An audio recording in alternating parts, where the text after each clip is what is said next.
warahmatullahi wabarakatuh.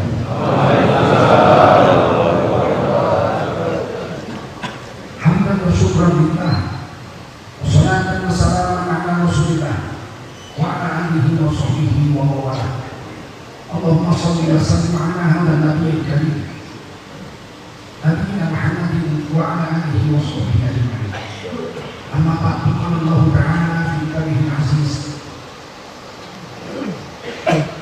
A'udzu billahi minasy syaithanir rajim. Bismillahirrahmanirrahim. Qul innani hadani rabbi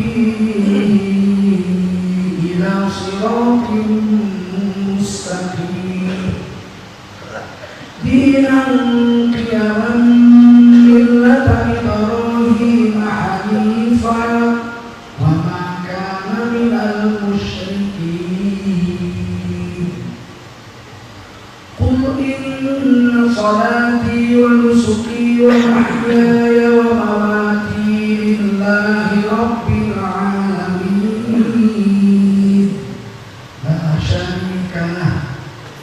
la syarika lahu wa bidzalika umirtu wa ana awwalul muslimin. Qala Rasulullah sallallahu alaihi wasallam, man kharaja min baitihi fi talabil ilmi fa huwa fi sabilillah hatta yarji. Ini adalah sabda, siapa keluar dari rumahnya untuk mendapatkan ilmu, orang itu adalah orang yang berjihad fisabilillah sampai dia kembali ke rumahnya. Mudah-mudahan kita semua mendapatkan pahala jihad dari Allah Subhanahu wa taala. Shadaqallahul azim wa shadaqa rasuluhun nabiyul karim. Wa nahnu 'ala dzalika minasyahidin wasyakirin. Walhamdulillahi rabbil alamin. Ulama berfadl kota Subul Salam Jemaah Masjid As-Silmi yang dimuliakan Allah Subhanahu wa taala. Bapak Ibu jemaah subuh, alhamdulillah. Kalau sholat subuh di seluruh masjid seperti ini banyaknya, insya Allah Indonesia menjadi negeri yang bakatun dan patun. Untuk Mei, Perdana Menteri Israel Arab Israel terjadi 67 dan 73. Perdana Menterinya namanya Golda Meir, perempuan. Dia bilang kalau orang Islam sudah semuanya sholat subuh di masjid, tidak ada harapan Yahudi untuk mengenalkan peperangan. Selama orang Islam belum ke masjid, Islam tidak ada apa-apa. Banyak seperti buih, tapi imannya lemah sekali. Tidak takut lagi. Oleh karena itu kita wajib mengajak orang ke masjid. Jangan biarkan anak kita tidak sholat. Sayang, sholat itu tiang agama. Sholat itu tiang agama. Kata Nabi, waman aqamaha faqad aqamati, siapa menegakkan sholat dia telah menegakkan agama. Waman tarakaha faqad hadamati, siapa meninggalkan sholat dia telah menghancurkan agama. Tidak ada dosa lebih besar dari menghancurkan agama setelah musyrik. Kalau musyrik imannya batal, dia kekal dalam neraka selama-lamanya.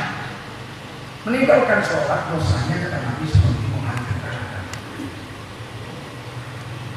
Seandainya datang orang martir bawa palu 5 kilo, dipukulinya dinding-dinding masjid ini pecah-pecah. Kita akan bangun semuanya menangkap orang ini dan mengikatnya. Kita bawa kantor polisi. Polisi tanya, kenapa orang ini dibawa ke sini? Ini manusia bejat, menghancurkan masjid. Semua kita akan menangkap.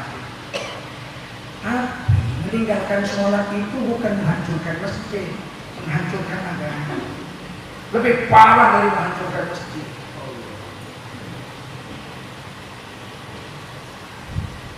Bertahun-tahun anak kita tidak sholat, tinggal di bawah atap rumah kita, tidur di sebelah dinding kamar tidur kita.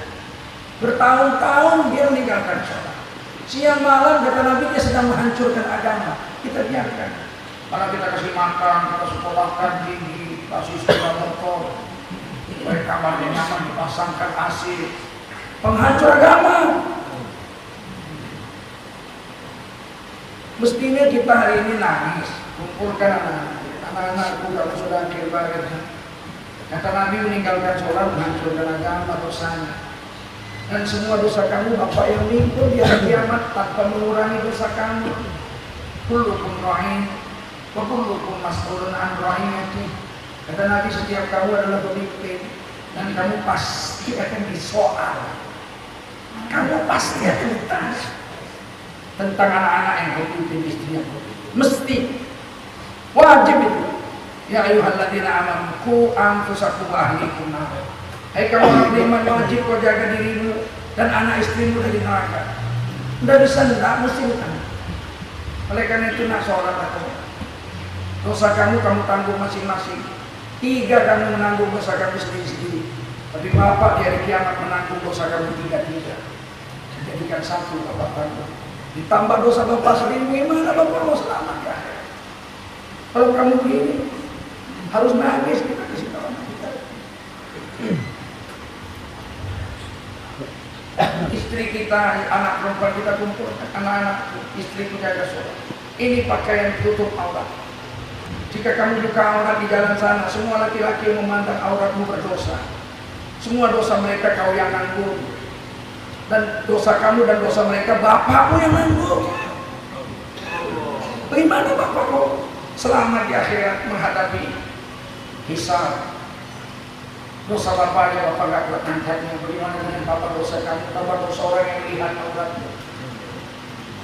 Wahai istriku, tutup aurat saya. Akulah laki-laki yang telah menerima semua tanggung jawab dari bapak. Ketika ijab kabul, ku terima nikah si aku, mahalnya ini. Seluruh dirimu lahir batin jadi tanggungan. Bukan jadi tanggungan bapakmu lagi. Bagaimana suamimu mau selamat di akhirat, tanggung dosa sendiri nggak bisa, ditambah dosa kamu. Ini harus ada prinsip. Tidak boleh kita ke masjid anak kita dibiarkan tidak sholat. Dia penghancur agama. Kalau kita menampar anak yatim, mengusir orang miskin, dosanya tidak disebut penghancur agama. Nggak sampai disebut penghancur agama. Kata anak yatim rumah kita, Pak, kenapa Pak? Anak yatim Pak, kasih aku makan sepiring nasi, ditampar ya Pak, ini kau bikin susah aja Pak. Dosanya tidak sampai sebesar menghancur agama. Kata orang miskin, Pak, anak saya dengan saya tidak makan 2 hari Pak. Lihat anak saya sudah nangis-nangis, matanya sudah buka, lapar Pak. Berilah kami sepiring nasi dan makan. Kita usir itu orang miskin. Kita tidak disebut penghancur agama. Kita disebut Allah pendusta, bukan penghancur agama. Ara'aitan ladzi yukadzibu bid-din. Tahukah kamu siapa yang mendustakan agama?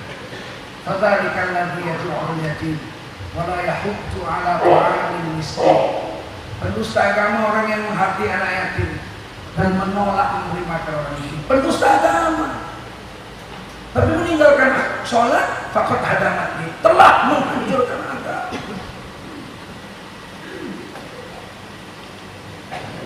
Oleh karena itu tidak boleh kita diam, mesti kita ajak orang miskin kita.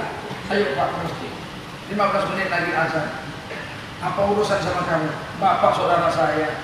Innamal mu'minuna ikhwah, orang beriman itu bersaudara. Yang mempersaudarakan saya dengan Bapak itu Allah di dalam Al-Quran. Ayo Pak, jangan sampai saudara saya menjadi penghancur agama. Mari, dia marah nggak apa-apa, dia marah. Di dunia dia marah, nafsunya melawan. Di akhirat dia akan bersyukur juga. Gak aja, ayo Pak, ayo. Lama-lama dia marah. Jijik kali aku lihat kau. Masa jumpa kau masjid, 3 tahun kau ajak-ajak ke masjid. Muak aku lihat wajahnya. Ya Allah Pak, aku lebih muak lagi lihat Bapak. Bapak 3 tahun ini ku ajak ngakunya orang Islam, ku ajak ke masjid tapi nggak mau, macam setan aja takut semua.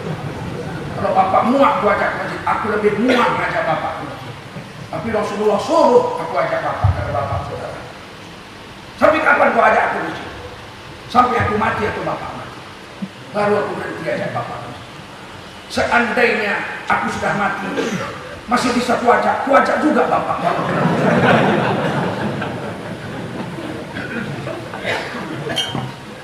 Ini kewajiban.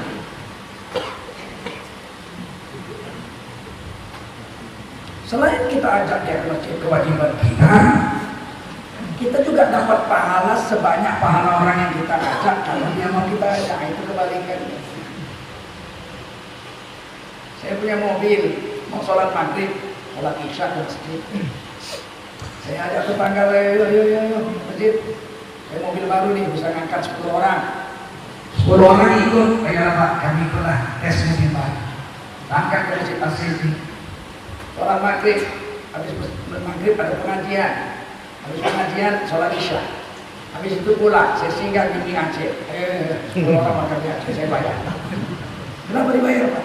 Karena hari ini saya dapat sholat maghrib dan isya saya punya. Ditambah 10 sholat kamu. Jadi saya hari ini dapat pahala 11 sholat maghrib dan 11 sholat isya. Karena tadi kalian ikut ngaji.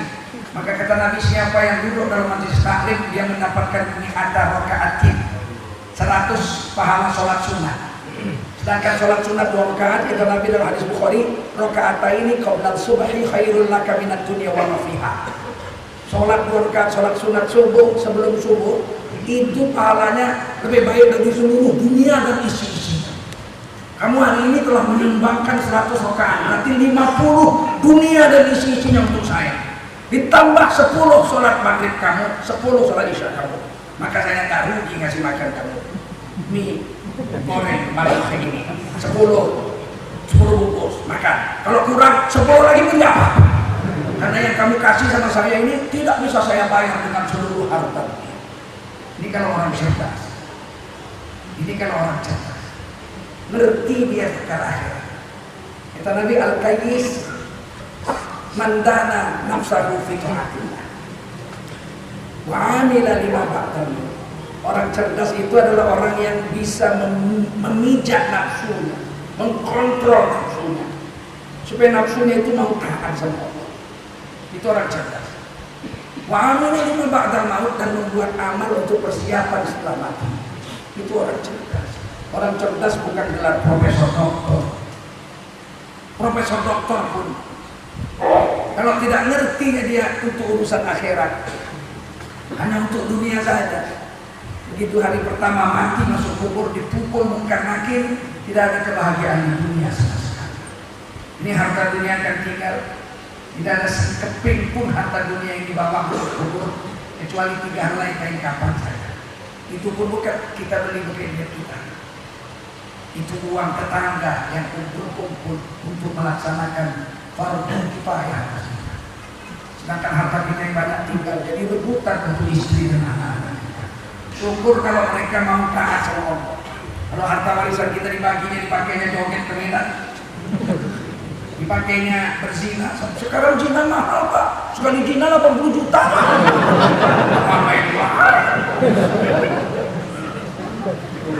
Dan polisi nggak bisa nangkap orangnya. Yang laki-laki yang mesar nggak ditangkap, perempuan yang sudah ditangkap dilepas, yang ditangkap polisi hanya celana dalamnya. Ini Indonesia. Bagaimana mau menjadi negara yang baldatun thayyibatun warahmatun ghafur? Pezina nggak bisa ditangkap. Sebab perzinahan dalam Indonesia ini hukum KUHP-nya delik aduan, warisan Belanda. Belanda berzina mana ada urusan saudara. Delik aduan, sehingga polisi nggak bisa tangkap. Delik aduan itu lemah sekali. Yang boleh ngadu aja tua. Bapak si perempuan kalau masih umurnya di bawah 21 tahun, anak di bawah. Kalau sudah 22 tahun, walaupun bapaknya ngadu nggak bisa ditangkap sama polisi.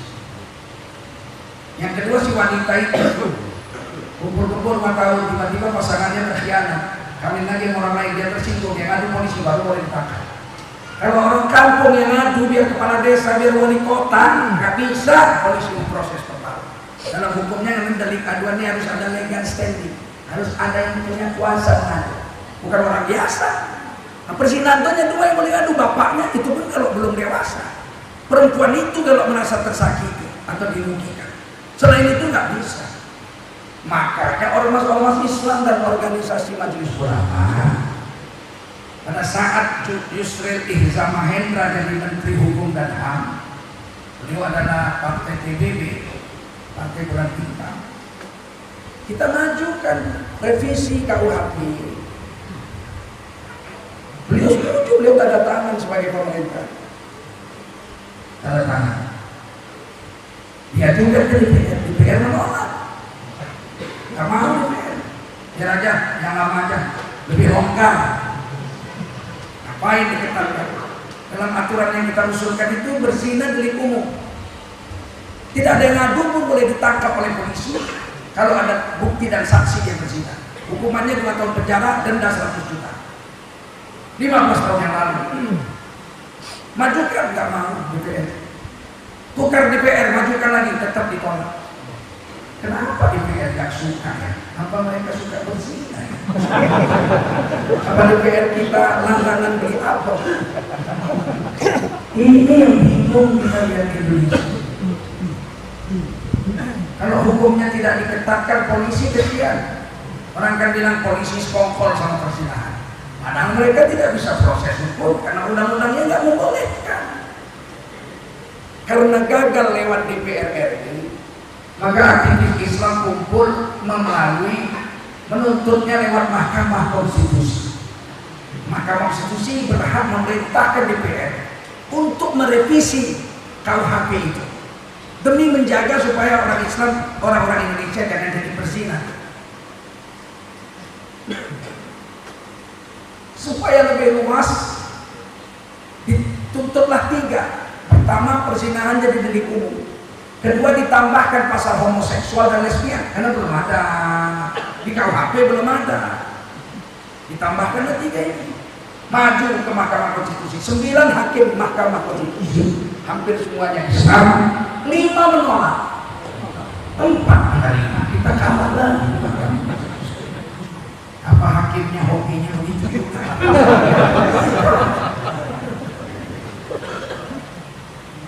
Karena setelah perjuangan umat Islam untuk membuat perzinahan menjadi delik umum dan homoseks bisa ditangkap, karena nggak bisa.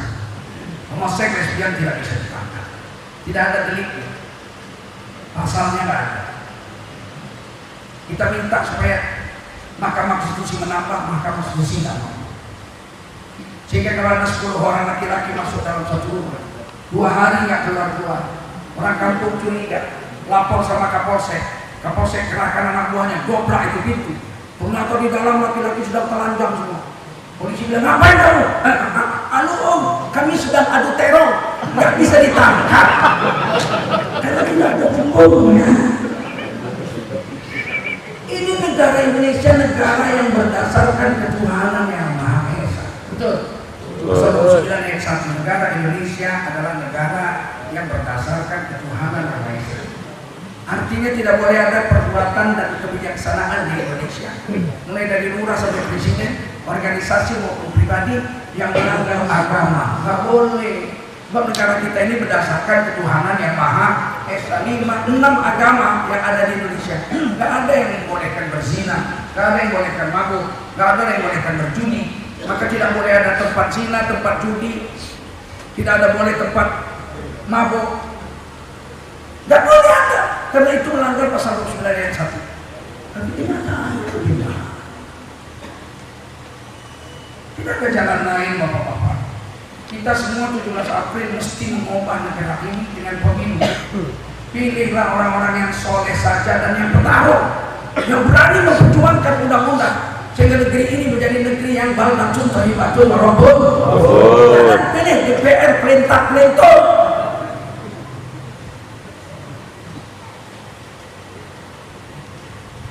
Lihat rekam jejaknya, bertarung atau tidak. Jangan datang duit, datang duduk diam duit. Apa? Sekarang kiai pun nggak jadi ukuran, Pak. Namanya Kiai Haji, belum tentu jadi ukuran membela agama atau tidak. Partai Islam aja di Jakarta mencalonkan Ahok jadi gubernur. Partai Islam lambangnya Ka'bah, bunglonnya dia bukan. Di Sumatera Utara dia mencalonkan si Haji Taus, bukan orang Islam. Di Jakarta dia nyalonkan Ahok. Katanya rumah besar umat Islam. Apa dia buat? Ini pahit tapi kenyataan. Betul. Betul. Apa kita mau gini terus negara ini? Tidak. Ketika pemilihan Gubernur Jakarta calonnya 3, AHY, anak Susilo Bambang Yudhoyono, Anies, Ahok, 3. Partai-partai Islam kecuali PKS mendukung Ahok. Demokrat mendukung anak Pak SBY. Gerindra dengan PKS mendukung Anies. Putaran pertama AHY kalah. Putaran kedua tinggal Anies dengan Ahok.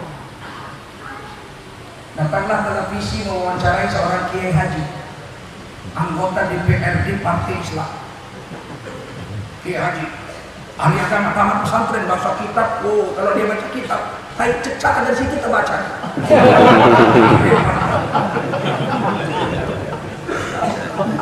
Baca kitab, tahu memang. Diwawancarai, Pak, putaran pertama AHY kalah. Betul. Sekarang tinggal 2, Pak, calon Anies dengan Ahok. Iya, Bapak kira-kira pilih yang mana? Apa jawab Kiai Haji ini? Oh, saya istikharah.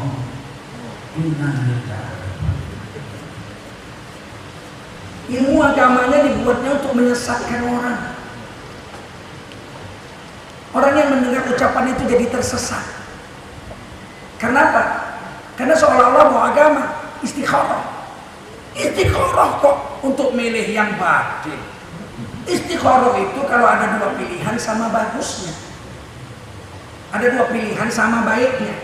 Saya bingung pilih yang mana. Saya istikharah, minta petunjuk dari saya. Contoh, ada 2 perempuan yang mau kawin sama saya. Ini contoh. Istri saya 1.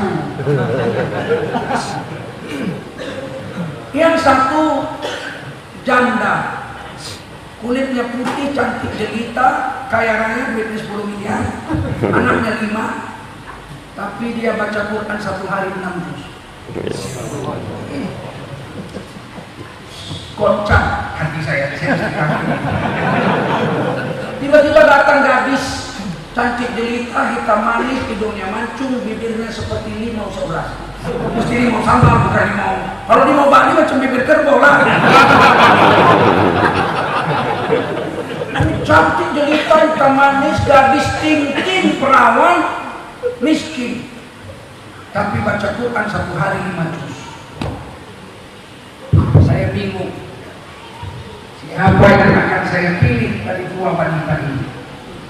Kata istri Tonga, bingung, aku bingung, teketek, pusing, aku pusing, teketek, bingung, ku pilih yang mana? Haruskah ku pilih dua-duanya? Mana mau?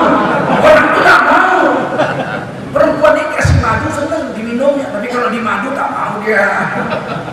Bingung saya. Saya istikharah. Malam dapat ilham, mimpi saya kawin yang janda. Yang janda. Karena selain dapat wanita soleha, saya memelihara 5 anak yatim. Kata Nabi, anak wakafidul yatim hakada. Salah ini. Kawin ini. Anak wakafidul yatim hakada. Bukan begini. Anak wakafidul yatim hakada. Aku dan orang yang memelihara anak yatim seperti ini ya, bertetangga dengan Nabi dalam surga Firdaus. Inilah yang janda. Saya dapat anak yatim 5, saya pelihara dengan kasih sayang. Udah dewasa saya menikahkan dengan orang baik-baik. Saya dapat tiket surga Firdaus. Surga ada 8, Firdaus bersama Rasulullah. Ini gunanya istikharah. Kalau yang satu batil, yang satu hak, apa istikharah? Bapak kena lapar, ya makan ini nasi. Nah, ini lauknya 2 mangkok. Kok 2 mangkok? Kari 2. Ya ini kari. Ini kari apa? Ini kari anjing. Yang ini kari kambing. Bapak pilih mana? Oh saya istikharah dulu.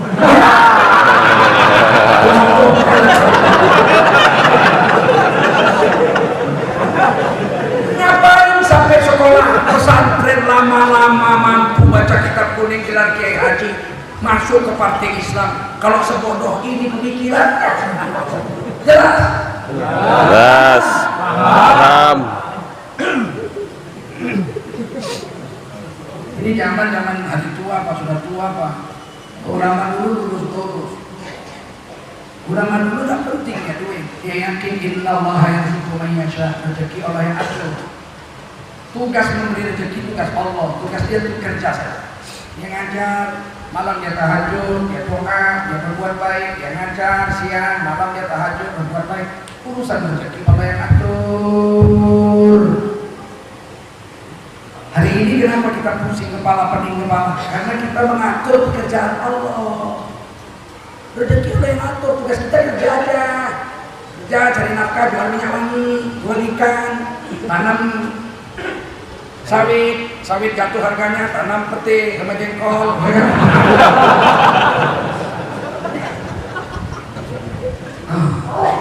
Pokoknya tukar-tukar. 2019 tukar semuanya.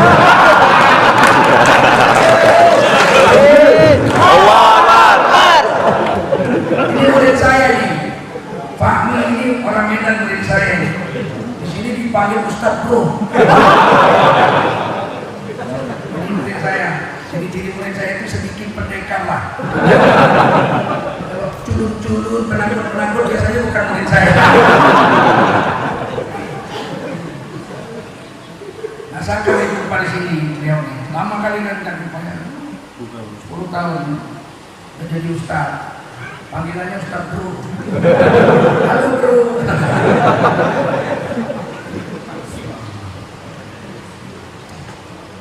Kadang-kadang kita sedih mikirkan. Kalau kita diam saja nggak berubah nasib. Kita harus berbuat. Kerja kita beramal. Waktu malu. Allah dalam surat Taubah, waktu malu katakan hai Nabi Muhammad kepada umatmu semua, iklalu, bekerjalah kamu. Fasayallahu amalakum, Allah akan lihat kerjamu. Wa rasuluhu, Rasul dari dalam kuburnya lihat kerjamu. Jangan kita pikir Rasulullah tak lihat perbuatan. Rasulullah itu setiap malam diperlihatkan perbuatan umatnya. Ngapain aja umat ini? Rasulullah lihat dari dalam kubur. Bahkan ibu bapak kita lihat. Wa rasuluhu wal mu'minun, orang beriman lihat. Imam Ibnu Katsir dalam tafsir Ibnu Katsir surah At-Taubah ayat 105 ini mengemukakan dua hadis, satu hadis Tirmidzi, satu hadis Abu Daud dalam tafsir Ibnu Katsir, bahwa sesungguhnya setiap malam bapak ibu kita dikubur di alam barzakh diperlihatkan perbuatan anaknya. Cek tafsir Ibnu Katsir, nggak dongeng-dongeng ini. Ini ustadz nih, bukan kalian-kalian. Banyak orang sekarang kan lihat di akun sosial. Terkujul karena ustadz abal-abal, benebar hoak, hanya modal serban jenggot, daster sudah jadi kiai. Nah, coba kau tes kalau bisa. Besok kau pakai jenggot, pakai serban, pakai daster, coba kau ceramah di masjid khutbah Jumat kau. Kalau enggak ama bakdo aja isinya. Pikirnya bisa nyamar jadi ustaz, betul? Oh. Bisa nyamar jadi ustaz. Baru mulai itu udah kelihatan dia mau. Alhamdulillah, lah kalau kan. Baru mulai. Pikirnya enak jadi ustaz.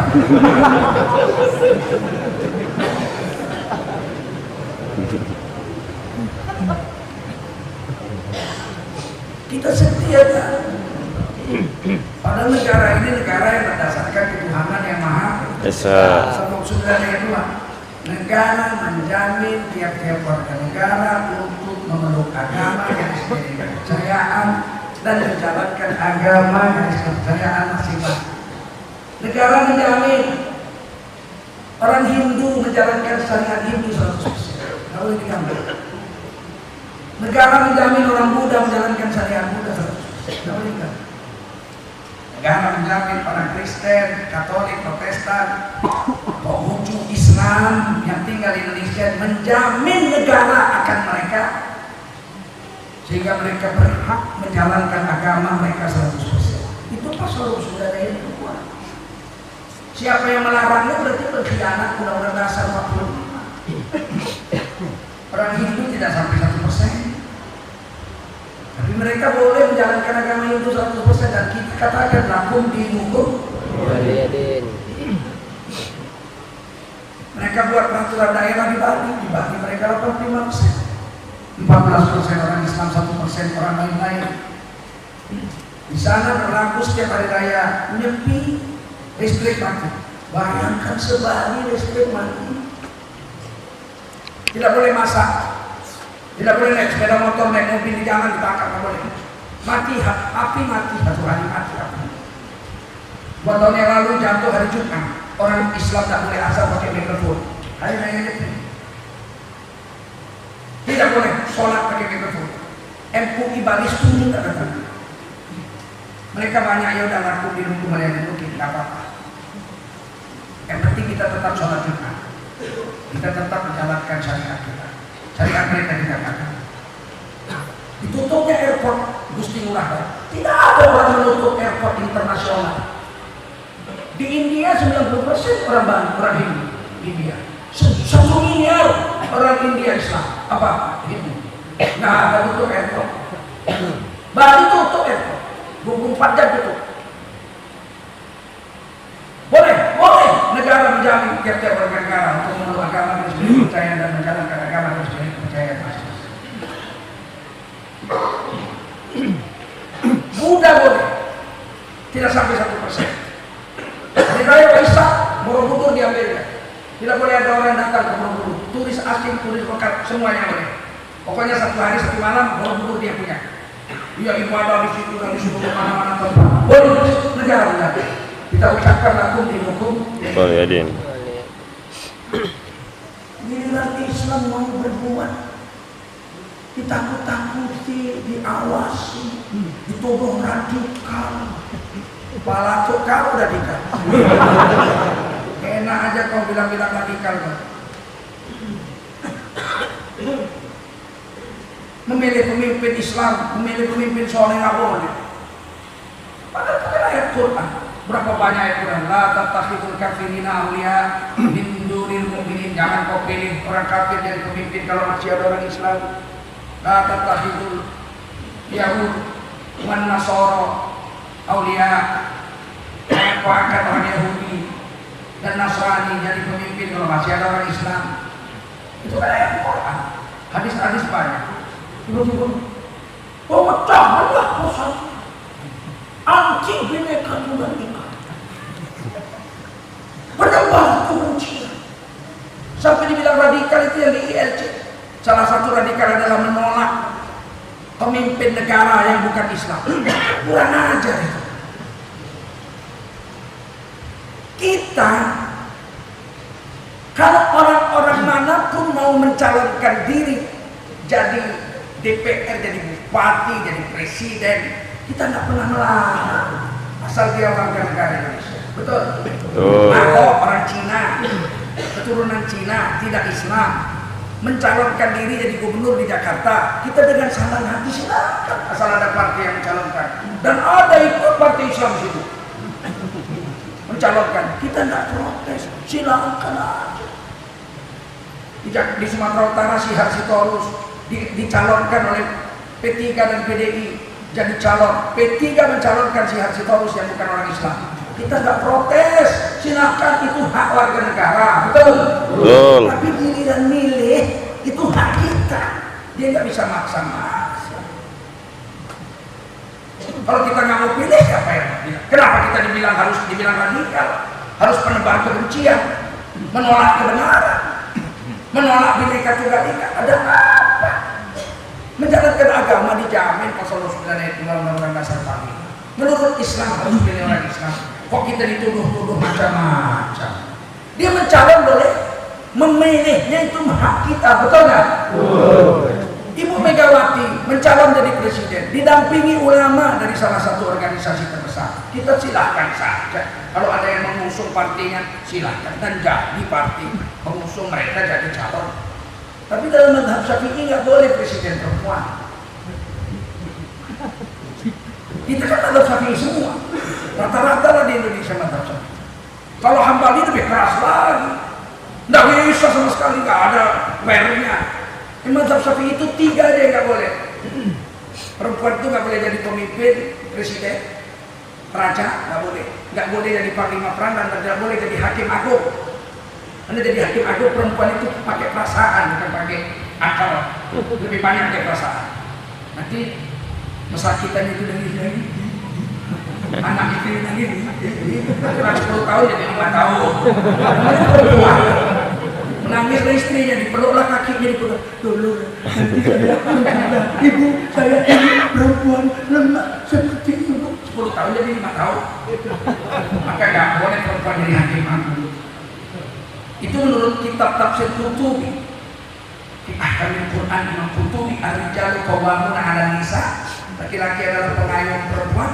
Jadi raja, presiden nggak boleh, jadi panglima perang nggak boleh, jadi hakim agung nggak boleh. Tapi di Indonesia, Ibu Megawati dicalonkan jadi presiden. Kita kan nggak berontak, betul nggak? Kita silakan ada itu hak warga negara. Tapi soal memilih dia atau tidak, itu hak kita, betul? Karena pemilihan dia nggak jadi dia. Di mana radikalnya orang Islam? Orang Islam milih orang Islam itu manusiawi. Orang Hindu milih orang Hindu itu manusiawi itu. Melarang itu melarang kemanusiaan. Makanya di Bali, seumur-umur gubernurnya orang Bali Hindu, bupatinya orang Bali Hindu, betul? Ya biar aja dia 85% di sana dong. Sampai kapanpun kita pasti kalah karena kita cuma 15%. Tapi kalau di Sumatera Utara 70% orang Islam, di Jakarta 90% orang Islam, dan dia mengatakan siapa yang nggak pilih orang lain agama adalah radikal. Seperti yang di ILC dibilang itu penelitian abal-abal ngawur begitu. 41 masjid terpapar radikal. 5 ciri-cirinya salah satunya adalah menolak calon pemimpin yang berasal dari agama lain. Kan kurang ajar.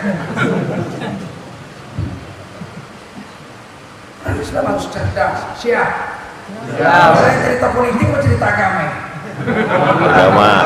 Saya cerita agama. Siap. Saya cerita agama. Bukan cerita politik, saya cerita agama. Pakai Quran hadis. Betul? Betul. Tapi nyerempet politik. Nyerempet berak aja boleh. Cerita agama. Betul? Cerita agama nyerempet kencing boleh. Kalau kau mau buang air kecil masuk WC, kata Nabi, langkahkan kaki kiri, baca doa Allahumma inni a'udzubika minal khubuthi wal khaba'ith. Jongkoklah ketika buang air kecil, istinja, istibra, berdehem-dehem waktu buang air kecil, istinja dengan air. Setelah itu tutup aurat yang rapi dalam WC, jangan keluar masih terbuka auratmu. Langkahkan kaki kanan keluar WC, baca doa Allahumma inni alhamdulillahilladzi adhaba 'anil adha wa 'afani. Selama kau di WC kau dapat 8 hasanah, wal hasanatu bi asyri amsalihha. 1 hasanah dibayar 10 pahala. Maka siapa buang air kecil cara Rasulullah seperti yang saya katakan ini, setiap masuk WC dia dapat 80 pahala. Kalau 1 hari 10 kali masuk WC dia dapat 800 pahala. Ini saya cerita kencing apa cerita agama? Agama. Agama. Begitu cara berpikir itu begitu. Nih kalau ada intel-intel yang duduk begitu caranya berpikir.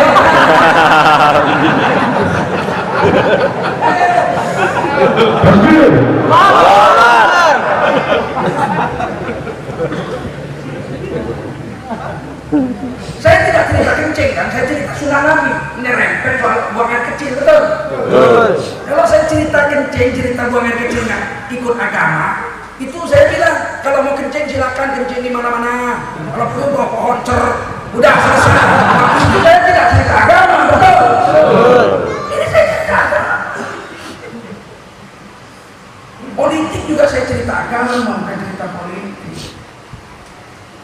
Kalau pun dirempet politik dalam bingkai agama. Paham ya?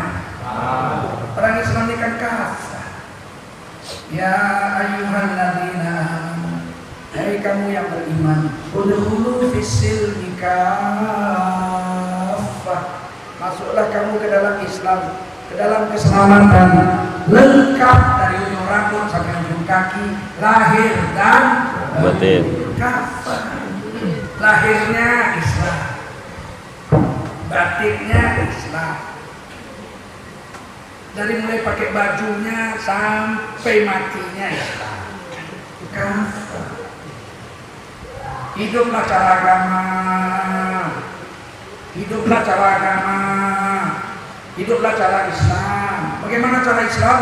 Laqad kana lakum fi Rasulillahi uswatun hasanah. Sudah ada sama diri Rasul contoh hasanah. Kalau kamu ikut pasti hasanah. Hasanah itu bukan baik. Wal hasanatu bi asyri amsalihha. Satu hasanah dibayar 10. Jadi ikut Nabi itu dapat hasanah 10 pahala. Nabi makan baca bismillah, kita baca bismillah dapat 10 pahala, satu hasanah. Nabi makan cuci tangan sebelum makan, kita cuci tangan sebelum makan dapat 10 pahala, satu hasanah. Makan pakai tangan kanan, kita dapat lagi 10 pahala. Nabi makan duduk, tidak jalan-jalan, yang jalan-jalan makan itu lembu. Tapi ada Perancis, dia lembu Perancis. Nabi duduk, paham? Karena nggak peduli. Ulama-ulama berkumpul di hotel, ada acara, pas break makan, minum, berdiri. Ulama apa kerjaan ini?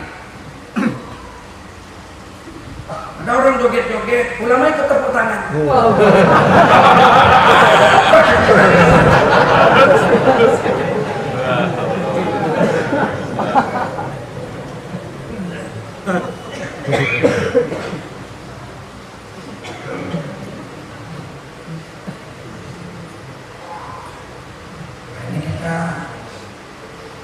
Ingat bahwa hidup semuanya harus carakan. Sepeda bahasa, habis makan cuci tangan dapat 1 hasanah 10 pahala. Makan aja berapa banyak dapat pahala, ya kan? Datang makanan kita baca Allahumma barik lana fima razaqtana qina adzabannar 1 hasanah 10 pahala. Cuci tangan sebelum makan 10 pahala. Makan bismillah, bismillahirrahmanirrahim 10 pahala, 30. Pakai tangan kanan 40. Duduk 50 pahala. Makan mulai dari tepi-tepi, jangan dari tengah, diambil dari pinggir-pinggir, 60 pahala. Kalau panas jangan tiup, tunggu dingin, 70 pahala. Jangan caci makanan, kalau nggak enak nggak suka pergi, jangan makan, tapi jangan caci. Kalau enak puji-pujilah makanan, sudah 90 pahala. Habis itu baca alhamdulillahirabbil alamin atau alhamdulillahilladzi at'amana wa saqana, udah 100 pahala. Betul? Betul. Hasanah semua itu. Kenapa? Karena ikut Rasul. Laqad kana lakum fi Rasulillahi uswatun man jaa'a bil hasanati falahu asyru amsalihha. Siapa melakukan 1 hasanah 10 pahala baginya. Jelas kok. Pakai baju. Kata Nabi dalam hadis Tirmidzi, pakailah baju berwarna putih, putih kesukaan Allah. Nanti kalau kita pakai baju putih hasanah 24 jam hasanah. Kenapa saya pakai putih? Dari atas ke bawah, dalam-dalamnya pun putih. Supaya dapat hasanah. Allah suka, betul nggak? Kapatkan mayang-mayangmu dengan pakaian berwarna putih. Supaya dapat hasanah dalam kuburnya berapa lama sampai hari kiamat. Selain dapat hasanah, dapat mahabbah. Qul in kuntum tuhibbunallah fattabi'uni yuhibbukumullah. Katakan hai Nabi kepada umat Islam, jika betul kamu mencintai Allah, fattabi'uni, kamu ikutilah aku Rasulullah, yuhibbukumullah. Jika kau ikuti aku, maka Allah akan mencintaimu. Dapat cinta Allah, dapat mahabbah. Udah dapat rahmat, udah dapat hasanah, dapat mahabbah. Jadi kita baju putih, selama baju putih ini kita pakai, kita dapat hasanah karena ikut Nabi, dapat mahabbah, dicintai Allah. Ini yang bilang Quran. Apakah boleh pakai baju merah? Boleh. Haram? Tidak. Tapi yang suka PDIP.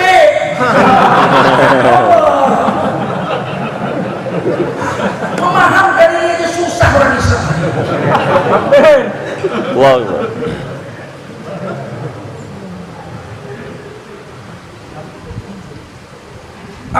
boleh banyak dipakai kain kapan selain warna putih, boleh.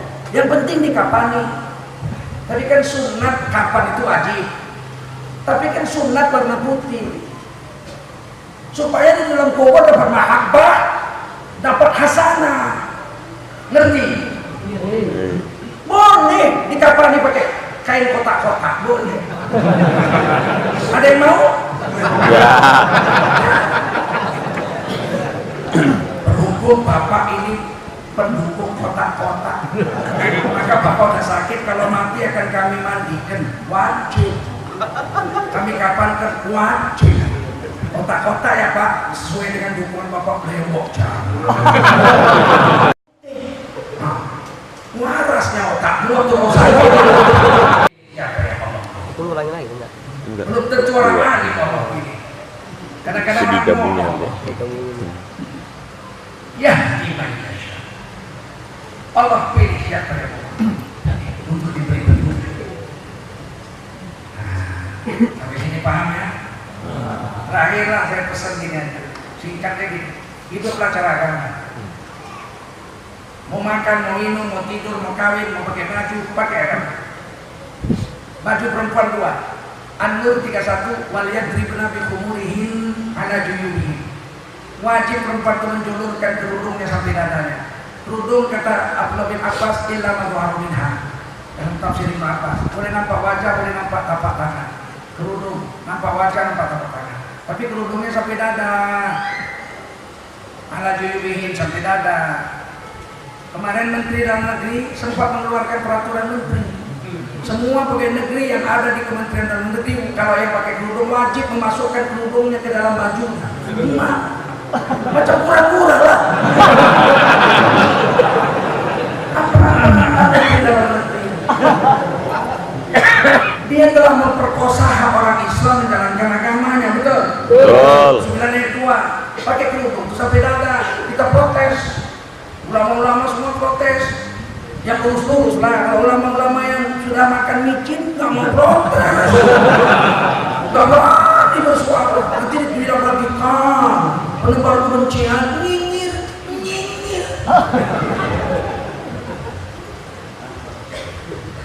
Akhirnya beberapa jam kemudian Menteri Dalam Negeri mencabut peraturan ini. Cabut. Inilah peraturan paling cepat. Namanya peraturan kura-kura. Kalau keluar kepalanya masuk lagi.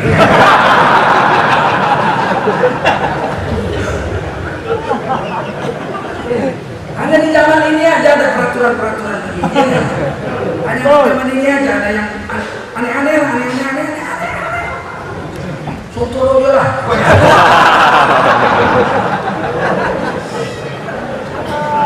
Hanya zaman ini. Cuma 2 periode. Maaf lawail. Ya. Ulah kami. Langit aku ngangkat ke 2 periode. Alangkah lucunya.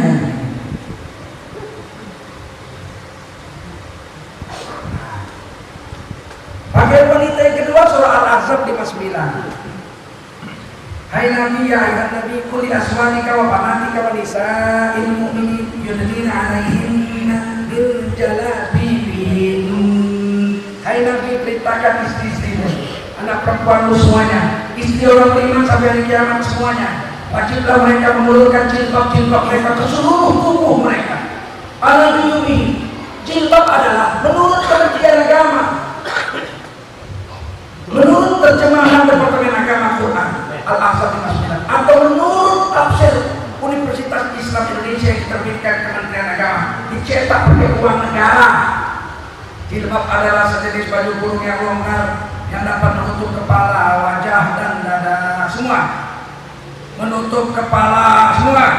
Menutup kepala, wajah, dan dada. Apa namanya itu? Jilbab. Bahasa Indonesia apa? Cadar. Ada di Quran Departemen Agama. Tiba-tiba ada katanya dok, Ustaz tamatan Mesir, ahli tafsir, ceramah ini. Saya sudah cari dalilnya, catat dalam Al-Quran, tidak ada. Tidak ada. pulang saya cari lagi, tidak ketemu. Iya.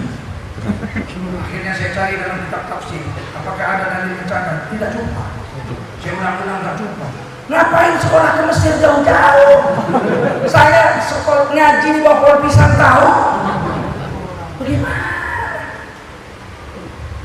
Kalau tafsir bahasa Arab yang paling kecil aja jalan lain. Imam Suyuti Al-Azhar 59 itu idza kharajna li hajatihin illa 'ainan wahidah. Kecuali kalau wanita itu mau keluar rumah dengan hajatnya, maka yang boleh nampak hanya matanya sebelah saja. Kalah beda.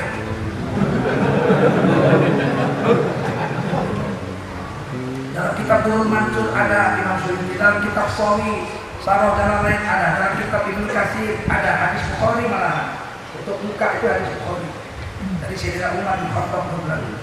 Fi Ahkamil Quran Imam Qurtubi ada, Al-Marwazi ada. Kok dia nggak ketemu? Capeknya lah bapaknya dimolahkan di Mesir. Aduh, kasihan. Makanya aneh zaman ini, aneh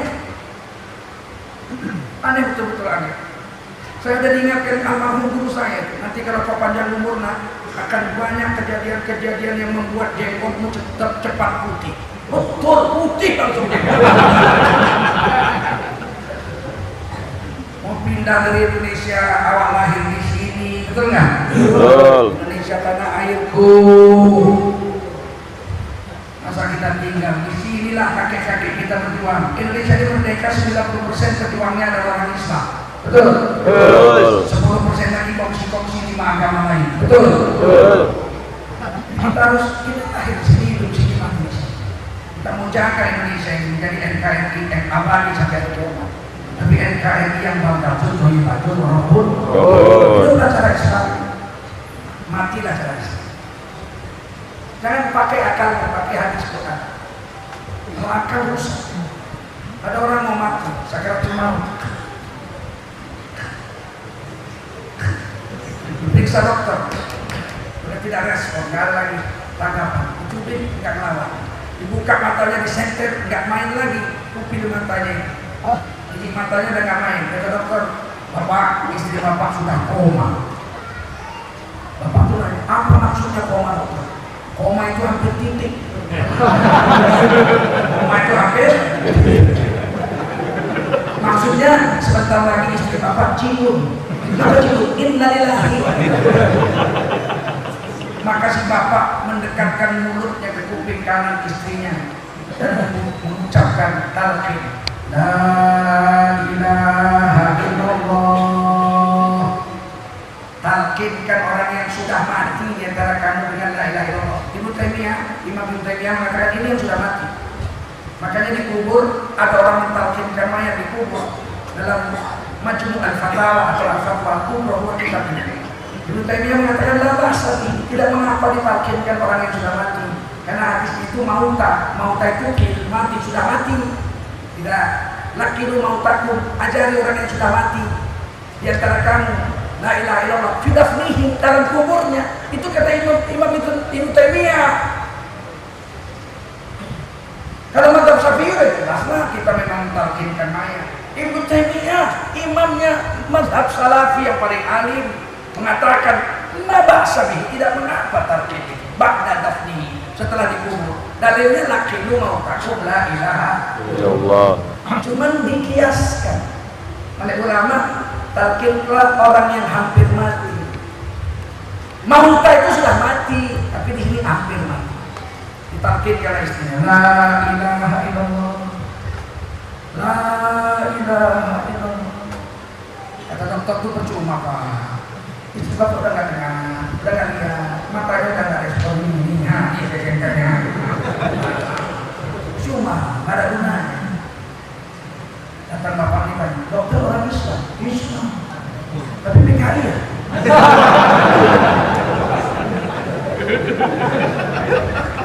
Udah banyak sekarang KTP-nya Islam, pahamnya PKI, komunis, betul nggak? Banyak. Dibilangnya hadis Nabi percuma, nggak ada gunanya. Apa namanya kalau nggak ateis komunis? Justru orang mau mati itu matanya bisa melihat melihat yang gaib yang kita tidak bisa lihat. Kupingnya bisa mendengar yang kita tidak bisa dengar.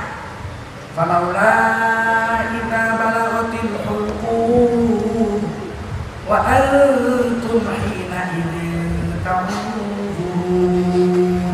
Ketika nyawamu sudah sampai di kerongkongan, kamu sudah sakaratul maut, pada saat itu kamu sudah melihat tempat yang akan kau tuju setelah matimu. Maka orang kalau mati soleh nampak surga, senyum. Ibu Tuti Alalia, sahabat saya di MUI, mantan menteri, ketua BKMI, wafat, senyum, naik pipinya. Saya cari-cari, ada yang ganjal nggak? Waktu di Afghanistan, dibongkar kuburan orang-orang yang berperang melawan tentara Rusia, Soviet, dipindahkan ke dalam kota karena dulu dikubur sembarangan aja, waktu mati kuburan di situ, nggak dimandikan pun, kan mati syahid. Pakai jubahnya dalam, diangkat ke kota, darahnya masih mengalir, harum seperti minyak kasturi, dan wajahnya itu bukan senyum, ketawa. Siapa itu mereka? Quran bilang dia melihat tempat yang akan dia tuju, itu Quran surah Al-Waqi'ah. Tiba-tiba dokter bilang, percuma, kalau itu PK itu Islam Pak, KTP-nya. Tahun 66 PKI dibubarkan MPRS di bawah pimpinan Jenderal Abdul Halim Nasution. Gembong-gembong PKI diadili di pengadilan militer. Salah satu gembong PKI seorang doktor ditanya sama hakim, Anda PKI? Dia bilang, Tuan Hakim yang mulia, saya ini orang Islam, sudah naik haji loh. Saya bukan PKI, saya Islam, sudah naik haji. Saya sholat, Hakim, saya sholat. Sholat subuh, sholat berapa rakaat? 6.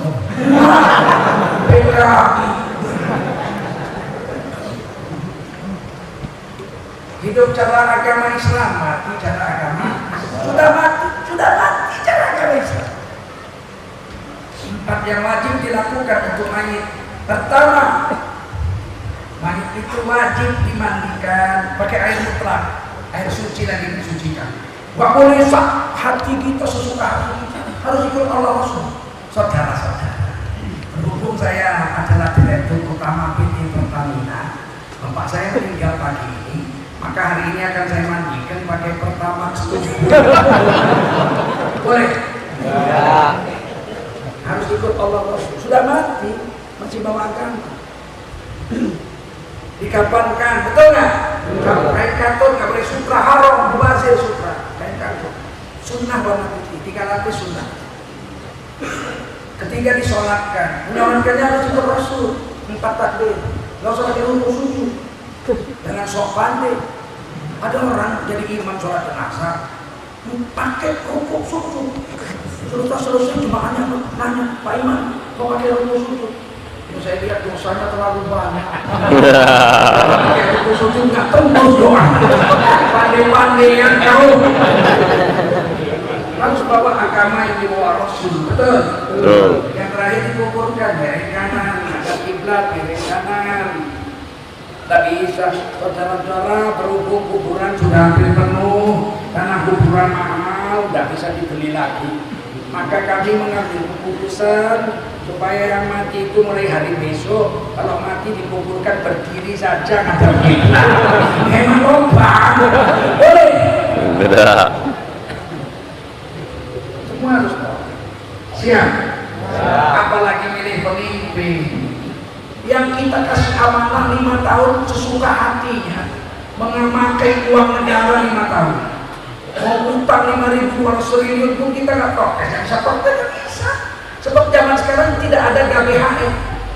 Dulu kan ada GBHN, garis besar haluan negara. Nah, sekarang presiden nggak punya GBHN. Apa yang mau dibuat? Apa saja yang saya terima. Rakyat protes, nanti kalau udah kalah saya baru penjarakan saya pun boleh. Selama ini tidak boleh, kok nggak ada GBHN.